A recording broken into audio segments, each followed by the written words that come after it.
ಎಲ್ಲರಿಗೂ ನಮಸ್ತೆ. ಇವತ್ತು ನಾನು ನುಗ್ಗೆ ಸೊಪ್ಪಿನ ಪಲ್ಯ ಮಾಡ್ತಾಯಿದ್ದೀನಿ.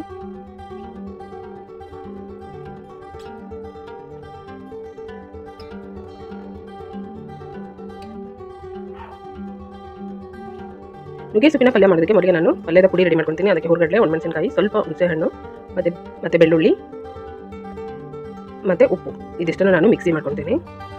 ತರತರಿಯಾಗಿ ಮಿಕ್ಸಿ ಮಾಡ್ಕೋಬೇಕು, ನೈಸಾಗಿ ಬೇಡ. ನೋಡಿ ಈ ರೀತಿ ತರತರಿಯಾಗಿ ಮಿಕ್ಸಿ ಮಾಡಬೇಕು. ಈಗ ಒಂದು ಬಾಣಲೆಗೆ ಒಗ್ಗರಣೆ ಹಾಕ್ತೀನಿ. ಬಾಣಲೆಯಲ್ಲಿ ಎಣ್ಣೆ ಹಾಕಿ ಎಣ್ಣೆ ಚೆನ್ನಾಗಿ ಕಾಯಬೇಕು. ಎಣ್ಣೆ ಕಾದ್ಮೇಲೆ ಸಾಸಿವೆ ಹಾಕಿ ಸಾಸಿವೆ ಚೆನ್ನಾಗಿ ಸಿಡಿಬೇಕು. ಸಾಸಿವೆ ಸಿದ್ದಾದ್ಮೇಲೆ ಕರಿಬೇವಿನ ಸೊಪ್ಪು ಹಾಕಿ ಚಿಕ್ಕದಾಗಿ ಹೆಚ್ಚಿರುವಂಥ ಒಂದು ದೊಡ್ಡ ಈರುಳ್ಳಿ ಹಾಕ್ತಾಯಿದ್ದೀನಿ. ಈರುಳ್ಳಿ ಕೆಂಪಗಾಗೋ ತನಕ ಫ್ರೈ ಮಾಡಬೇಕು.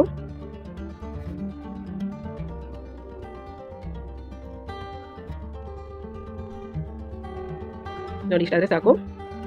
ಈಗ ಅದಕ್ಕೆ ನಾನು ನುಗ್ಗೆ ಸೊಪ್ಪು ಬಿಡಿಸಿಟ್ಕೊಂಡಿದ್ದೀನಿ. ಬಿಡಿಸಿ 2 ಸಾರಿ ತೊಳೆದು ಇದು 3ನೇ ಸಾರಿ ನೀರಿಂದ ತೆಗೆದು ಡೈರೆಕ್ಟಾಗಿ ನಾನು ಒಗ್ಗರಣೆಗೆ ಹಾಕ್ತಾಯಿದ್ದೀನಿ.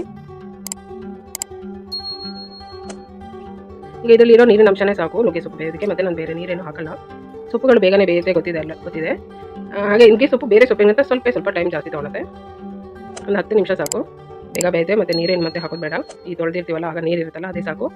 ಹಾಕಿದ್ಮೇಲೆ ಇದನ್ನು ಸ್ವಲ್ಪ ಮಿಕ್ಸ್ ಮಾಡಿ ಮತ್ತೆ ನಾನು ಉಪ್ಪು ಹಾಕ್ತಾಯಿದ್ದೀನಿ.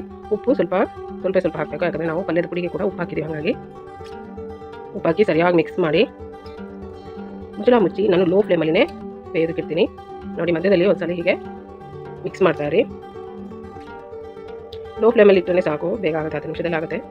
ಈಗ ನೋಡಿ ಆಗಿದೆ, ನೀರೆಲ್ಲ ಹೋಗಿದೆ, ನೀರು ಹೋಗಿದೆ, ಸೊಪ್ಪು ಬೆಂದಿದೆ.